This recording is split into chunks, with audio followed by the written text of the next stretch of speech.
Salve a tutti ragazzi, bentornati sul canale e benvenuti questa mattina, buona domenica prima di tutto e benvenuti in questo nuovo video dove analizzeremo e andremo a vedere i numeri della partita Empoli-Napoli finita ieri, giocata ieri, finita 2-0 per gli azzurri. Vedremo le percentuali di possesso palla, i calci d'angolo, analizzeremo la partita dal punto di vista dei numeri, quindi per chi è fanatico di analisi, percentuali, passaggi, questo è il video giusto, quindi vi invito ragazzi ad iscrivervi al canale perché almeno per le partite del Napoli lo facciamo sempre. Post partita, pagelle per tutti i calciatori del Napoli che arriveranno a metà di questo video. Andiamo a vedere i numeri della partita perché alla matematica non si sfugge e dalla matematica possiamo poi trarre le conclusioni perché una partita è andata in un certo modo, perché è finita in un altro. Partiamo. Il Napoli ha fatto ieri il 57% di possesso palla con 12 calci d'angolo e 19 tiri, chi dice 18, chi 19, comunque sono tra 18 e 19 tiri, 6 tiri nello specchio, 2 reti, 474 passaggi con 419 passaggi ultimati, meno di 60 passaggi sbagliati. Se andiamo a fare un attimo un rapporto con le stesse statistiche di passaggi della partita in Champions, vediamo che il Napoli in Champions League ha fatto 727 passaggi con 649 riusciti. La media di passaggi sbagliati è sempre la stessa, siamo intorno al 90% di passaggi ultimati, però vediamo che ci sono quasi 300 passaggi in più nella partita in Champions. Tanto è vero che lo si vedeva ieri che l'intensità della partita con l'Empoli non è stata la stessa che abbiamo visto contro l'Eintracht, però è un Napoli che a livello di percentuale realizzativa, a livello di percentuale di passaggi riusciti è sempre alto.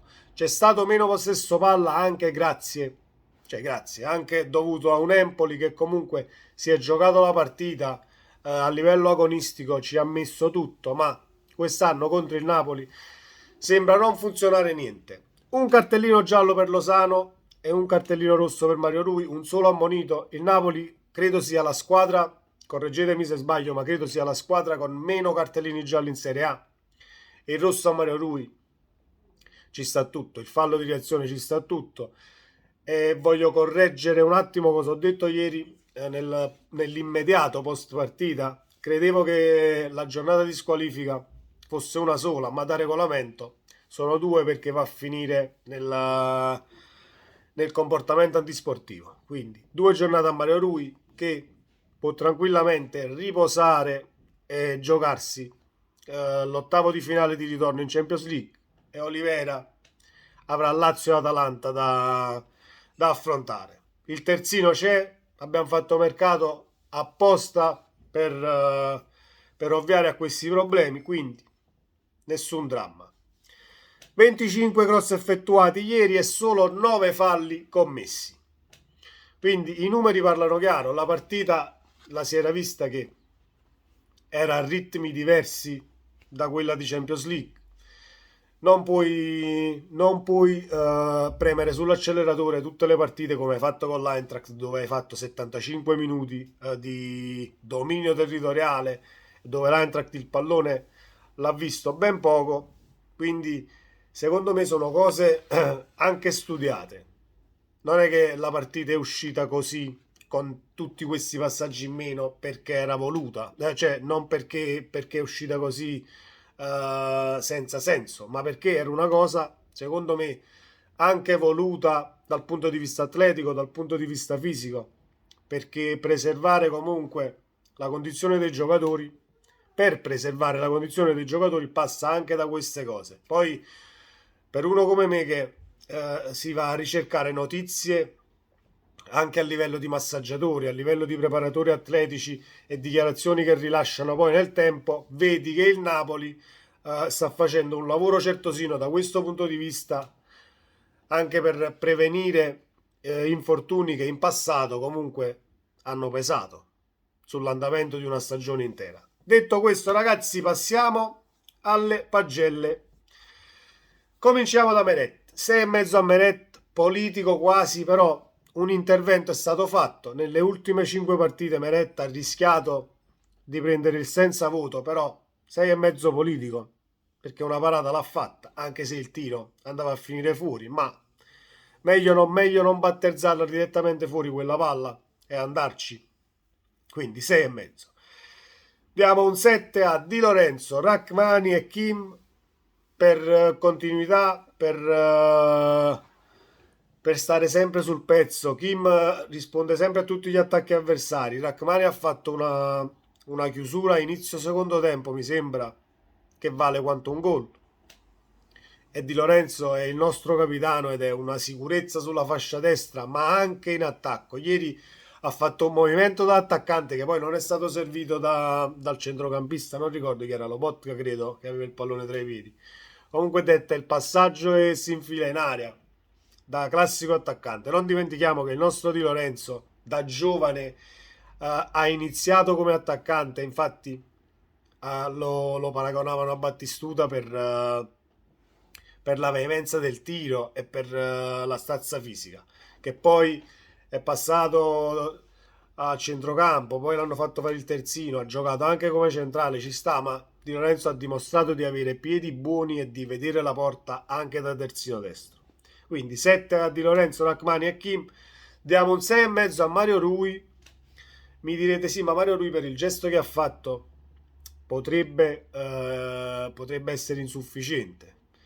Non gli do l'insufficienza perché conoscendo Mario Rui e conoscendo comunque il fuoco che ha dentro a livello di agonismo, dopo che hai preso calci per tutta la partita, dopo che a Lozano è stato fischiato un fallo invertito ed è stato ammonito il messicano, ma era fallo per il Napoli, dopo che Lobotka è stato scaraventato a terra in area di rigore davanti agli occhi dell'arbitro e tu non hai fischiato il fallo, dopo che l'intervento che poi ha scaturito il fallo di reazione è stato molto duro, perché secondo me quel gomito sul collo ha fatto male e non poco. Non giustifico la reazione, ma la posso capire. Quindi 6,5 glielo diamo tutto a Mario Rui. Una bella camomilla di riposo e ti fai la Champions. Olivera si farà le prossime 2. 7 a Lobotka dappertutto e nelle ultime uscite, soprattutto in fase di non possesso e di recupero palla, sta facendo delle cose fantastiche, perché sappiamo che ha i piedi buoni, ha la visione di gioco, il passaggio non lo sbaglia mai, però con quel fisico piccolino si va ad intrufolare in contrasti anche con giganti. L'ha detto anche Spalletti, un fisico, come ha detto Spalletti, un fisico cubico come quello di Lobotka. 7 al Lobo. 6,5 ad Anguissà, grande in fase di contenimento, qualche passaggio sbagliato, qualche intervento battezzato male sicuramente, però dopo l'8 in pagella della partita in Champions ci sta calare un po' di lucidità. Comunque 6,5 è un grandissimo voto, caro Anguissà. 7 a Zielinski perché più in sordina lo vedi, non lo vedi proprio al centro del gioco, però efficace in una maniera incredibile, perché è migliorato tantissimo in fase di interdizione. Prima era più Veronica e finte, adesso è più consistenza e visione di gioco. 7 a Zielinski. Un 7 più a Lozano perché ha fatto un'altra partita convincente. Dopo l'Eintracht e quando ci stavano ancora un paio di giorni fa, anche ieri, perplessità di formazione, chi gioca Lozano, gioca Politano, non si sa mai chi gioca sulla destra. Io ho detto nel pre-partita di ieri che avrei preferito Lozano, perché un giocatore che ti fa quella prestazione contro l'Eintracht significa che ha gamba, significa che psicologicamente comunque ci sta, quindi schierarlo dal primo minuto sarebbe stata una mossa azzeccata e infatti Lozano ha fatto una partita impeccabile anche ieri. 6,5 a Kvaratskhelia, un po' in ombra ieri, qualche tiro sbilenco e qualche coordinazione un po' così, ma non puoi fare tutte le partite ed essere sempre tra il tabellino dei marcatori, sempre sul tabellino degli assist. Ci stanno delle prestazioni che sono più sottotono rispetto ad altre, però tutto sommato Kvaratskhelia ha provato il dribbling ed è riuscito un paio di volte. Ha fatto il suo cost non dall'area da area di rigore a area di rigore, ma lui lo fa sempre da sinistra a destra. Comunque gli riesce sempre quello che prova a fare, anche se ha inciso poco. Poi è dovuto uscire per l'espulsione di Mario Rui e quant'altro. Comunque 6,5 a Kvara, e il migliore di ieri è Osimhen, per me. Osimhen fa il reparto da solo, Osimhen può segnare di testa, Osimhen è un opportunista d'area di rigore, Osimhen è un uomo a squadra, perché quando Kvaratskhelia ha sbagliato il calcio di rigore contro l'Eintracht è stato il primo ad andargli vicino e ad alzargli la testa così, perché a testa alta i rigori li sbaglia solo chi si prende la responsabilità di tirarli. Osimhen lo sa, è maturato tantissimo da questo punto di vista, e poi in queste partite non voglio dire nelle partite contro le piccole, nelle partite dove affronti squadre che comunque cercano di metterti in difficoltà sul ritmo a centrocampo, è fondamentale avere un attaccante che faccia reparto da solo, faccia salire la squadra e che puoi lanciarlo scavalcando la linea mediana. Perché se nella partita di ieri avessi avuto una punta piccola, diciamo, un Mertens, un falso 9, quella giocata non la puoi fare. Quindi avresti avuto più difficoltà a far salire la squadra. Invece ieri Osimhen si è sbracciato dappertutto e ha lottato con chiunque si facesse sotto, prendendo un sacco di falli, prendendo un sacco di punizioni. Poi ha chiuso la partita con il tap-in del 2-0 sul grandissimo tiro di Kvaratskhelia, sul grandissimo schema poi da calcio d'angolo, palla a Zielinski, palla a Kvara che si accentra verso l'aria, tiro a giro che Vicario non poteva vedere partire perché aveva 5 uomini davanti, ma comunque ci arriva in tuffo e fa una grande parata. Però la respinta finisce a centro area dove si trova Osimhen solo, che di tapin chiude la partita. Quindi 8 Osimhen.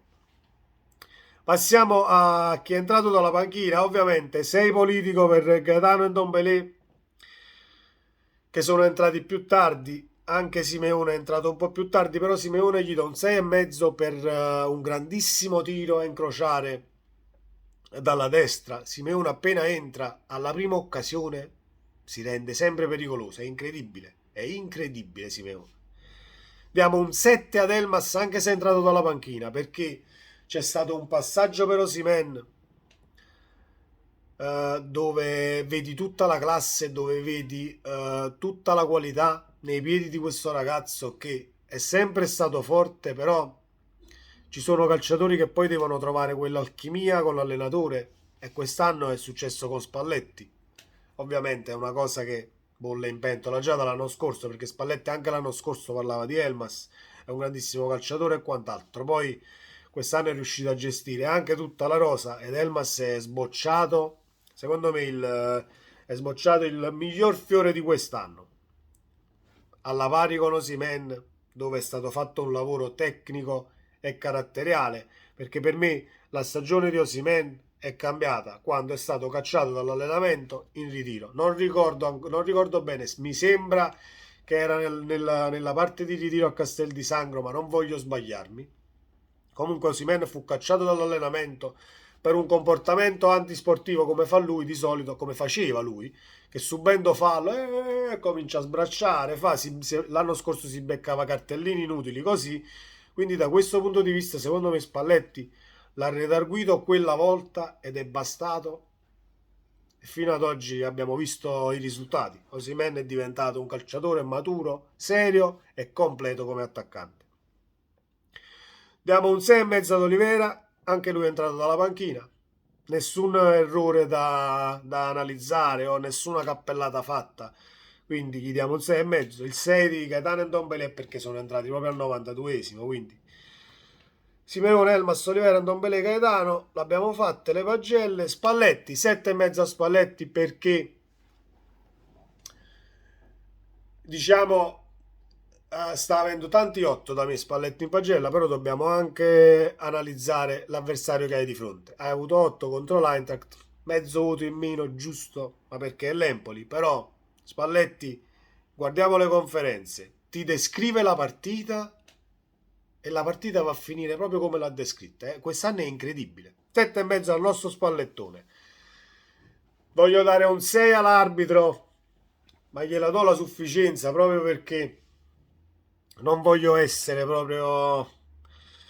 non voglio andare nel dettaglio, però l'espulsione di Mario Rui ci sta tutta, il regolamento è stato applicato, però il regolamento è stato applicato dal VAR, tu comunque non l'avevi vista in campo, quindi già là già non ci siamo. Poi la gestione dei cartellini un po' strana, ma non parlo di favoritismi o aiuti per l'Empoli, aiuti per il Napoli, no, parlo proprio di non vedere determinati falli da cartellino e altri dove poi ti trovi alle strette e vai a redarguire. Comunque, tutto sommato, un 6 in pagella in una partita poi che non doveva essere nemmeno tanto difficile da arbitrare. Comunque, 5 trasferte per il Napoli senza prendere gol. Un applauso a Zanetti, l'allenatore dell'Empoli, che è andato in conferenza e ha detto: ragazzi, è un Napoli ingiocabile. Gli facciamo un applauso perché non è da tutti, non lo è stato da tutti quest'anno, anche se tutti quanti potevano andare in conferenza stampa e dire: ragazzi, il Napoli è più forte di noi, punto e basta, senza fare nomi e senza tornare all'indietro. No, ma noi abbiamo giocato meglio, però abbiamo perso. Calla, non diciamo poi chi è stato a fare queste dichiarazioni, voi lo sapete chi è stato. Lozano nel post partita completamente in fiducia perché Spalletti gli ha dato fiducia dall'inizio dell'anno, l'ha messo al centro del progetto e l'ha detto anche nel post partita.